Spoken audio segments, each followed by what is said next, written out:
Hey everyone, after last week's fun in ACC, I thought I'd stick with the GT3s for today's racing and return to Le Mans Ultimate for this 20-minute sprint at Spa. It's a fiercely competitive grid, this one, and I really need my lap times to be in the 220s to compete for a top 10. However, in qualifying, the best I could do was a 221.3, which means a starting position of P12 on this grid of 20.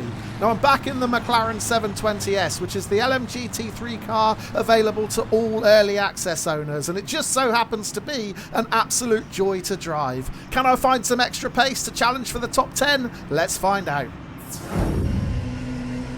Green flag, green flag. Okay, lights are green. This one is underway. It's always a frightening prospect coming to La Source for the first time. I am starting on the outside of the grid, so I'm just going to take a really cautious, wider line through this first turn. I think we've all been a victim to dive bombing into that corner over the years, but not this time. Everybody taking it really sensibly. I did wonder if I'd lose a position or two, leaving such a big gap on the inside, but as things stand, I'm holding on to that P12 as we come through Eau Rouge for the first time. And there's a big crash in the rearview mirror. That was Julian Rabu getting it completely wrong coming up the hill there. It looks like he was the only one involved, but a big crash to start this race. Meanwhile, in front, we've got Robin Savage and Philippe Bourman side by side. There's no way through for me here, so I'm just going to ease off. I will actually pull a long side horn, and there's absolute mayhem at the end of the straight. Cars spinning off everywhere. I've lost count of how many drivers we've lost there, but it has put me up into P8, and it looks like taking the wider line was the wise choice there. There was a McLaren facing the wrong way on the inside. That must have delayed several cars. Horning was among them. And yeah, look at the leaderboard. Horning now down to P11. Thankfully, though, I got through safely, as did Robin Savage in front of me in the BMW. So Savage, who started alongside me on the 6th row from P11, is now up to P7. I'm up to P8. Right, let's go back and check out a replay to see exactly what happened on a chaotic opening to this race. We're watching Julian Rabu in the Ferrari just take too much of the curb on the inside of Eau Rouge, and that sends him spiralling out of control into the barrier. And then at the end of the Kemmel Straight, it got even worse. That's Savelli Sukac in the McLaren trying to move up the inside of Alexis Alex Tasi's BMW. The pair of them spin out, and that sends the rest of the pack going left, right and everywhere to try and avoid it. Oh, and yet more contact. Arvidas Kell tagging Tony Spaggett. Spaggett's out of control, bouncing back across track and taking out Phil Lammermott.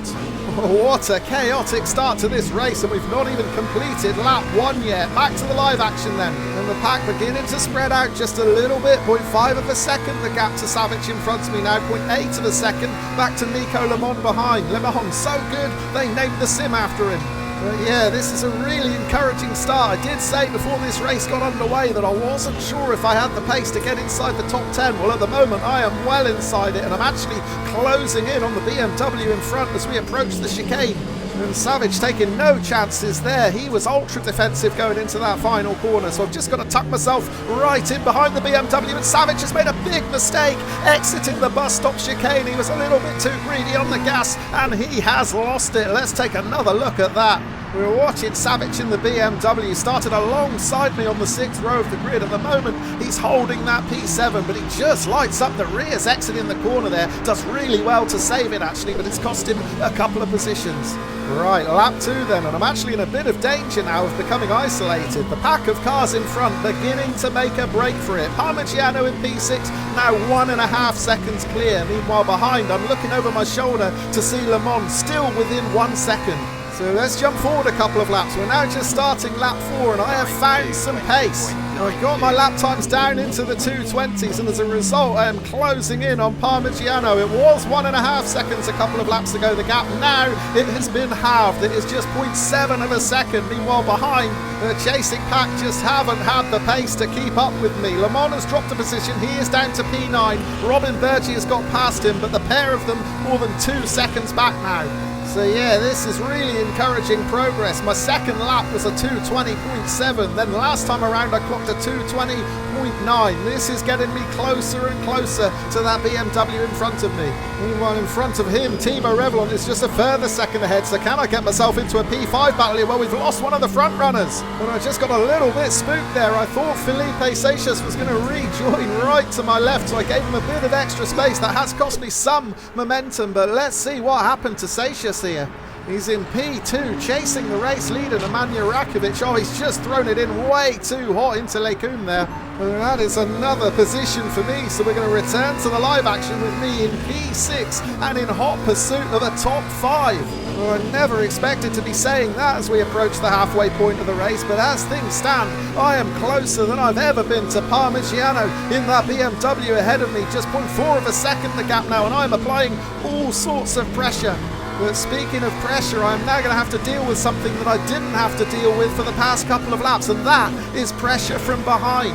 For the past 5 minutes or so, I've had a clear rear view mirror, but that is no longer the case because Felipe Seixas has rejoined right behind me. He's within 0.6 of a second, actually. And we know that he's quicker than me too. He qualified P3 on the grid, and he was actually challenging for the race lead when he lost control at the end of the Kemmel Straight earlier in the lap. Meanwhile, in front, it looks like a battle of the BMWs coming into the bus stop chicane. Revenant and Dandy side by side. Revenant might have lost it, you know. He spins right across track. Revenant has gone. Parmigiano does really well to avoid it. The pair of us get through, and I am up into P5. But let's take another look at this one. Revenant trying a really late move up the inside into the chicane there. They're side by side. Dandy gives him a lot of space, but Revenant just can't control the car. He lights up the rears, and he has gone. Wow, so things are really starting to heat up here at Spa. We've finally reached half race distance, and I find myself not only in the top 5 but fighting for P4. I never thought I'd say that. And even more incredibly, the podium positions are within sight now. Dandy is currently occupying P3, and he is just 1.6 seconds ahead, so all to play for here over the second half of this race at Spa. And look how close it is in the rearview mirror too. Seixas and Robin Bergy side by side coming down the Kemmel Straight. They are locked in a battle for P6. Bergy has the advantage for now, but I think they are going to be closing in fast. We could be in for a blockbuster finish here. Well, Parmigiano at the last possible second switching to a defensive line. I had to abort my own line there and move out wider, desperately trying to maintain my momentum, but that has cost me significant time. And look in the rearview mirror, it's brought the other two drivers into play. So all of a sudden, we find ourselves in a 4-way battle for P4. Interpuon just caught out a little bit by Parmigiano's earlier braking there. That caused me to apply my own brakes a little bit harder than I would have liked. I may be under attack from Bergy now. Do you know what? I'm going to switch to the defensive line myself. I don't want Bergy making a move up the inside. However, it may have backfired on me because Bergy is able to carry extra momentum around the wider line. He's now got the inside line, and I might get squeezed out here. There might not be room for me to hold on to this P5, and there wasn't. I had to give it up in the end. And things could yet get worse because now I've got Felipe Seixas breathing down my neck. We know how quick Seixas is, and I was also offline through that entire section, so that is going to cost me momentum as we get on the gas coming down this back straight approaching Blanchemont. So I'm going to go defensive once again, trying to stop Seixas from having a look up the inside into Blanchemont. It's worked so far. And now I've got to make up my mind whether to take the normal racing line or go defensive into the bus stop chicane. I'm going to stay on the racing line. I think I'm just far enough ahead of Seixas. Yes, I am. So coming out of the bus stop chicane to end this 5th lap, I'm still holding on to P6, but under all sorts of pressure now from Seixas behind. In fact, in the rearview mirror, he's just got a little bit smaller. He may have had some difficulties coming out of the chicane there. All of a sudden, I've opened up a few tenths on him. 0.8 of a second the gap now as we come out of the source. Finally, a little bit of breathing room. And that'll give us the opportunity to take a look at this overtake from Bergy. Yeah, I think I might have made the wrong decision trying to defend this corner. Really intelligent driving from Bergy, moving out as wide as he possibly could, carrying his momentum through the corner, and then making it so that I couldn't get back on the racing line. Well, what have I got in response to all of this? Can I keep up with the two cars in front? At the moment, it looks like the BMW may be holding up Bergy a little bit. That McLaren certainly looks like it's swarming all over the rear of the BMW, kicking up dust as he uses every inch of the track and a little bit more. Meanwhile, behind, Seixas still within 1 second of me, but I'm managing to maintain that little bit of extra breathing room that I got at the end of the previous lap. But at the moment, it doesn't look like I've got the pace to keep up with these two guys ahead of me. The pair of them scrapping like crazy for this P4. There's a big dust cloud ahead. I got my hopes up for just a second there, but I think it was Dandy in P3 just running a little bit wide through that section. However, yeah, these two fighting so closely together now, it does give me the opportunity to close back in. Unfortunately, though, I'm dragging Satius along with me. He is now 0.6 of a second behind again, so Satius beginning to close that gap back in. We are still in a four-way battle for this P4.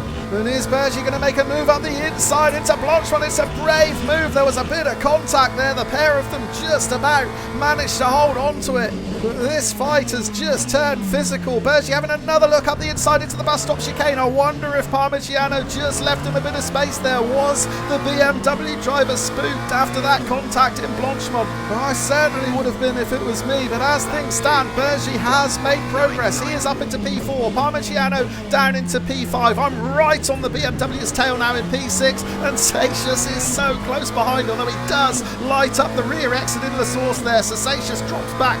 Insanely good racing here. Let's jump forward to later on in this 7th lap. It looks like Bergy is beginning to clear off now. He's opened up a 1.5 second advantage over Parmigiano. Meanwhile, I am still on the tail of the BMW, putting under as much pressure as I possibly can. Look in the rearview mirror, you can just about see the Ferrari of Satius. He is now 1 second adrift, so I've got my full focus on this P5 ahead, and there is an example of just how hard I'm pushing out on the gravel to the left there as I try and get as fast an exit as possible. And at the moment I am pushing so hard just to stay in touch with this BMW, but I've got a P5 within my sights here. However, time is beginning to run out. We've got just 3 minutes left on the clock. We're going to get this next lap and then one more after it. Can I force myself into a top 5 position? Well, Parmigiano was really good out of that chicane there. He's picked up a few tenths, and now we're going to jump forward to the very last lap, and you can see that gap has just opened up a touch more. Parmigiano now 1 second clear, so I'm beginning to think that P6 might be the best that I can hope for here. However, I am still going to have to work incredibly hard for it, because look how close Satius is now, just 0.4 of a second behind. I've switched the TV cam on so we can keep one eye on his onboard, but yeah, this is going to be an incredibly nerve-wracking final lap here at Spa. Can I hold on to P6, or will Satius just have too much? I'm wondering how much toe he's going to pick up coming down this Kemmel Straight. Should I defend on the inside or stay where I am? Well, I'm going to stay on the racing line because I was just far enough ahead of him. But yeah, he's getting really close now. I haven't put a foot wrong in this race so far. Done really well to hold Satius off, given how fast he was earlier in the race. His qualifying time was a 2:20 flat to put him P3 on the grid. So yeah, he was a good 1.3 seconds quicker than I was in qualifying. And even though I've managed to find a bit of extra pace through this race, it is still nowhere near enough to compete with Satius. So for now, I'm doing everything I can just to try and hold on to this P6 into Pouhon. Oh no, I've lost it. Oh, somehow I managed to hold on to it. How on earth did I rescue that through Pouhon? The rear step right out. Now I'm surely going to be under assault from Satius. Yeah, he didn't need a second invitation, did he? He took the wider line just to carry extra momentum, took advantage of my huge slide and put himself in exactly the right position he needed to be in to get the job done. Satius up into P6, me down into P7 with another costly mistake. I made several of them in my ACC GT3 race at Suzuka last week, and it cost me a bunch of positions there. I thought I'd stamp those mistakes out today, but ultimately when the pressure was on, I cracked big time coming through Pouhon. It could have been so much worse. I could have ended up in the barrier. So I'm grateful to still be on track, and I'll be more than grateful for a P7. I do just have this final bus stop chicane to defend against Nico Le Mans, because Le Mans is within 0.7 of a second of me, but thankfully I get to the chicane just ahead of Le Mans. I'm right on the tail of Satius, but it's not close enough. I'm going to have to settle for P7 in a dramatic race. Let's take one final look at this mistake coming through Pouhon. That is a huge slide. Yeah, really lucky to survive that one.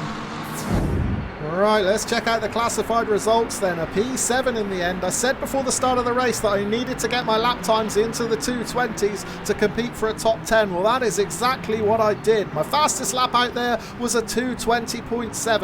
And that was a lap time without tow as well. I had a clear racetrack when I clocked that time. So yeah, I was definitely competitive enough to be challenging for a top 5 here in the end. I just didn't qualify far enough up the grid. But ultimately, I'm just not getting enough track time at the moment. My sim racing adventures have been few and far between, and as a result, I'm more inconsistent and I'm far more liable to make mistakes. That was certainly true of my ACC race last week. If you haven't watched that one yet, it's on screen now.